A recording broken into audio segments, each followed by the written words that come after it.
Sebagaimana yang kita maklumi, ketika menjadi seorang pemimpin perang, maka hal yang pertama kali yang ia siasati adalah mengetahui bahwa dia itu adalah musuh kita. Setelah itu dia cari kelemahan-kelemahan dari musuh itu, lalu dia buat strategi untuk mengalahkan musuh tersebut. Sama halnya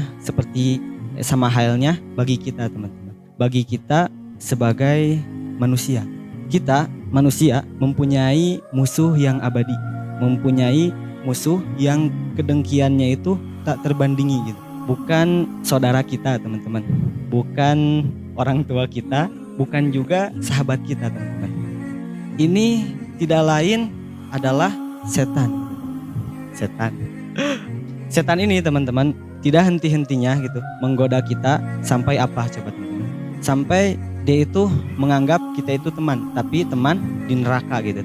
Disitulah setan akan berhenti menggoda kita ketika kita sudah menjadi teman karibnya gitu. Nah, di sini teman-teman, ada gak yang ingin berteman dengan setan? Ada? Gak ada?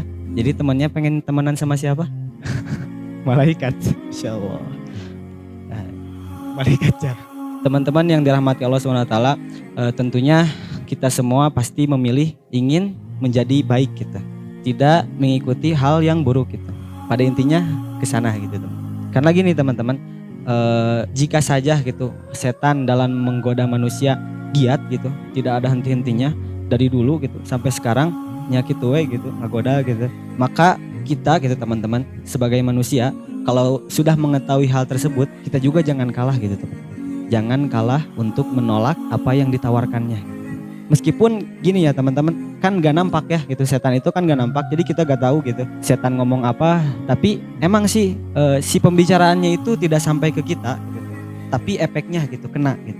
Ya mungkin ketika teman-teman melakukan suatu hal yang itu bisa dikatakan dengan dosa gitu, teman-teman, mungkin teman-teman juga gak nyadar gitu ketika melakukan dosa tersebut ada yang ngebisiki gitu, ada yang membisiki gitu. Misalnya misalnya Peri misalnya ke Irfan, "Pan, hayu Pan, mabok." Misalnya kalau dari negatif nih. Kalau misalkan Irfan dan Peri ketika mengalami hal yang seperti itu kan tidak secara langsung mendengarkan ya. Ada gak misalnya setannya teh bersuara Romi gitu misalnya. Pan misalnya. Kan enggak ya misalnya tanya. Maksudnya gak dohir gitu ya. Tapi kan efeknya ada, misalnya antara Irfan dan Peri bisa menerima atau menolaknya gitu. Ya ada dua pilihan itu gitu. Ya seperti itu, teman-teman, gambaran sedikitnya. Maka teman-teman, hal ini tidak luput apa yang pernah Allah rekam di dalam Quran surat Al-A'raf ayat 17 yang tadi saya bacakan di mukadimah. Bagaimana setan itu menggoda kita gitu.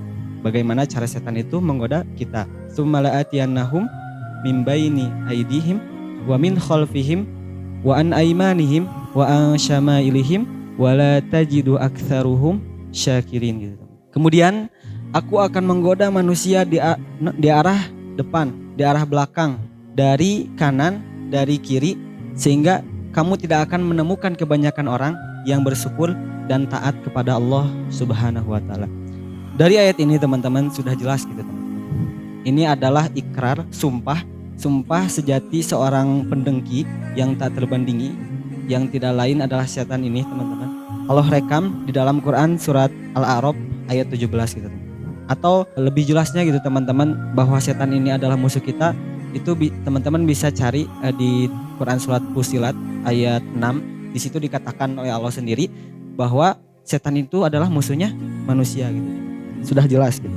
Teman-teman yang dirahmati Allah SWT, terkait ayat yang tadi gitu, teman-teman, Ali bin Abi Thalhah meriwayatkan hadis dari Ibnu Abbas terkait yang tadi itu dibagi menjadi 4 bagian, teman-teman. Yang pertama, menggoda dari arah muka, dari depan.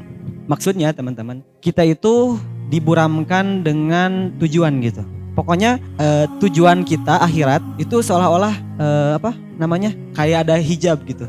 Jadi diburamkan lah dengan tujuannya gitu. Dan biasanya gitu, teman-teman, hal ini diasupi oleh setan kepada manusia dengan cara manusia itu diiming-imingi dengan kehidupan yang kekal gitu. Dengan kehidupan kekal di dunia, sehingga lupa gitu, kuburnya itu tidak menjadi pengingat gitu. neraka dan surganya itu tidak menjadi apa yang diharapkan. Dan yang paling pedihnya itu adalah tidak ingin bertemu dengan Allah Subhanahu wa taala, Tuhannya. Itulah yang dinamakan apa yang dinamakan setan menggoda dari arah muka. Yang kedua teman-teman, dari arah belakang. Dari arah belakang ini setan sengaja gitu kepada kita manusia diberikan kesenangan-kesenangan dunia. Kesenangan-kesenangan dunia yang kita itu tidak ingin hilang gitu. Kesenangan itu gitu. Ya terkait harta. Misalnya kan pengen poya-poya gitu tiap harinya tuh ngabisin harta gitu. Bagaimana gitu teman-teman, si dunia itu dihiasi dengan cantik sehingga perbuatan mereka itu tanpa disadari gitu telah melanggar apa yang Allah perintahkan gitu. Karena kesenangan dunia itu diibaratkan ini apa seperti dahaga gitu. Dahaga haus gitu, diibaratkan dahaga gitu. Ketika dahaga itu nggak minumnya kita gitu, ketika dahaga terus kita itu minum dengan air laut gitu, ya otomatis teman-teman nggak akan puas intinya gitu. Jadi bukan hilang dahaga tapi hilang nyawa gitu. Yang ketiga teman-teman, itu yang kedua. Yang ketiga, Ibnu Abbas di sini berkata dan dari kanan ini terkait dengan ibadah gitu teman-teman. Bagaimana ibadah ini manusia dibuat kerancuan gitu terhadap ibadahnya. Misalkan kita sholat nih, terus sholatnya tuh sholatnya itu niatnya bener kah gitu. Misalnya apakah gitu, misalnya kita sholat kita benar-benar murni gitu karena pengen kita sendiri gitu atau pengen karena dilihat gitu kan, itu bisa kita nilai dengan diri sendiri gitu. Yang kerancuan ibadah atau masalah lainnya misalnya terkait hal-hal yang tidak diajarkan Rasulullah SAW misalnya, itu disebut kerancuan ya, yang zohir gitu, yang zohir gitu.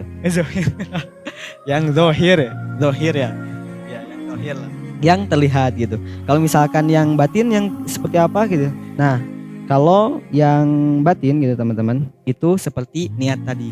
Bagaimana kita menjaga niat agar tidak goyah gitu, agar niat kita lurus. Dan yang terakhir teman-teman, sebagai penutup dari hadis ini yang diriwayatkan oleh Ibnu Abbas, maksud dari setan menggoda dari kiri itu terkait manusia itu menjadi manusia yang candu terhadap kemaksiatan. Yang pokoknya kalau misalkan maksiat itu udah jadi darah daging gitu. Kayak tadi misalkan ya diajak misalnya minum minuman yang keras gitu. Misalnya ini minuman yang keras misalnya, terus ketika kita minum satu hari itu kita tuh biasa aja gitu dan makan besoknya gitu ngelanjut lagi gitu. Ya kalau misalkan kita di luar sana, mungkin di sini mah gak ada lah, insya Allah gak ada. Karena kalau misalkan kita lihat di dunia luar gitu teman-teman, saya punya gitu teman-teman yang ya sama gitu. Karena saya tuh dulu gitu ketika waktu sanawiyah teman-teman, bukan saya ya, tapi ini mah saya melihat gitu, ro'a itu gitu. Ro'a itu misalkan saya melihat teman saya pada saat itu gitu teman-teman. Ya saya suka, ya intinya saya tuh karena waktu itu emang temennya rata-rata semuanya hampir kesemuaan gitu. Jadi saya mau gak mau ikut gitu, tapi bukan ikut minum, bukan. Tapi saya tuh kayak ini, enggak.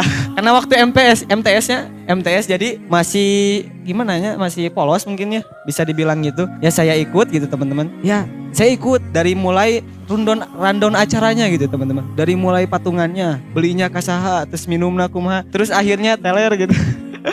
Bagian kayak ini kan penyimak gitu, lebih ke situ. Jadi ya lihat gitu, dan saya lihat gitu teman-teman, dari muka teman-teman saya ini gitu nggak ada sedikit pun penyesalan gitu. Bahkan ketika dia patungan gitu teman-teman, itu kayak ini mau dibagi apa gitu teman-teman, kayak ya sembako gitu. Pokoknya apa, gambarannya tuh kayak seneng gitulah ya melihat. Terus dari cara minumnya gitu, dari terus kayak apa, aqua tadi dikitukannya dikecilkan gitu tuh. Jadi asalnya kan gitunya terus ditilap jadi kecil lah gitu.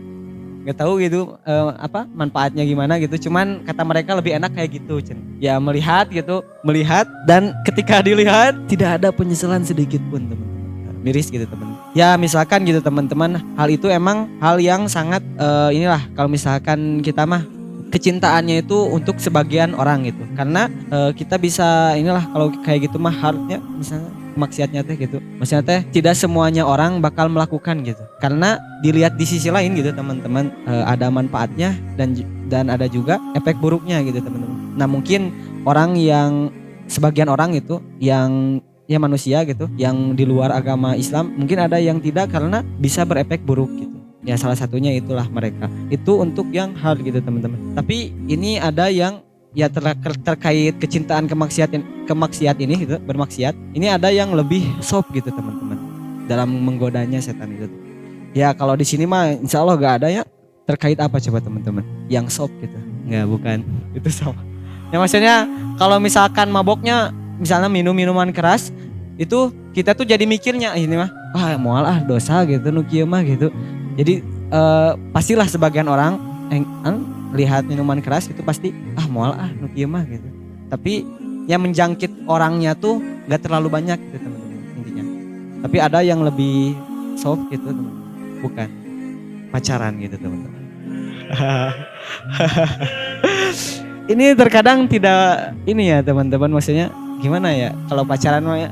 Maksudnya dari cara menggodanya gitu setan ke kita gitu sangat-sangat lembut gitu. Sangat-sangat ya kita sendiri juga ketika melakukan hal itu gitu kita menikmati gitu, tidak terpikirkan gitu. Ini bukan memberikan pengalaman buruk ya teman-teman, tapi saya pernah gitu teman-teman yang namanya ini mah ambil pelajarannya gitu. Ambil pelajarannya. Ya teman-teman gini ya. Saya dulu pernah gitu merasakan hal percintaan ini gitu teman-teman. Ramainya Nuki mah. Saya pernah merasakan gitu. Bagaimana menggebu-gebunya seorang laki-laki gitu ketika bertemu dengan seorang wanita gitu teman.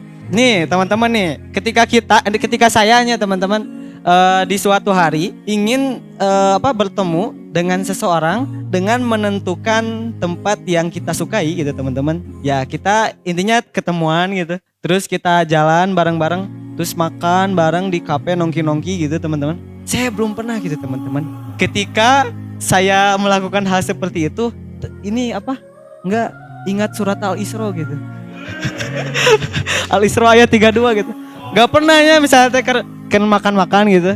Wala taqrabu zina innahu gak pernah gitu, gak pernah kepikiran hal seperti itu gitu teman-teman. Gak ada maksudnya yang masuk hal-hal yang kayak gitu tuh gitu. Kayak ya kita senang aja gitu ngelakuin kayak gitu, nikmat gitu. Maksudnya kayak kita misalnya gak ngebawa beban dosa gitu. Kayak gitu teman-teman. Padahal kan udah jelas gitu. Kalau misalkan kita lihat dari redaksi ayat Al-Isra ayat 32 apa coba teman-teman? Wala taqrabu zina innahu kana fahisyata wa sa'a sabila. Janganlah kamu dekati zina karena perbuatan zina itu perbuatan yang keji dan mungkar. Jangan mendekati gitu teman-teman. Ya kalau udah dekat gimana? Nanti kamu enak gitu. Makanya jangan dekat gitu. Ya mungkin teman-teman sahabat ada. Kita ini teman-teman coba kita renungi lagi, kita pikirkan lagi gitu untuk orang-orang yang ya terutama yang di luar gitu teman-teman. Teman saya yang dulu di SMK misalnya, yang dulunya suka pacaran sampai sekarang masih, ya putuskan saja gitu.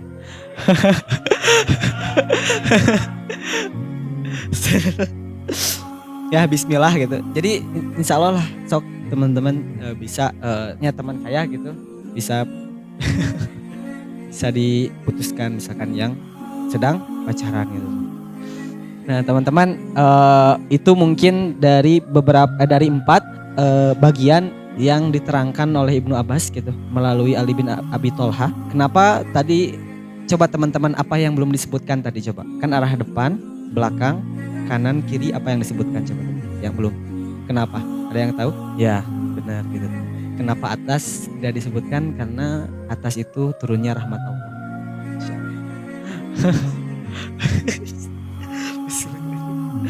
Demikian teman-teman sekelumit tentang sumpah biang setan dari surat Al-A'raf ayat 17 ini. Mudah-mudahan Allah menjaga kita, Allah senantiasa melindungi di setiap kegiatan kita gitu. Terutama ketika kita menghafalkan Quran di sini, insya Allah ya mulia gitu. Menghafalkan Quran mah insya Allah gitulah, pandang ya bisa jauh di dosa, cek Bang Rip gimana. Insya Allah lah.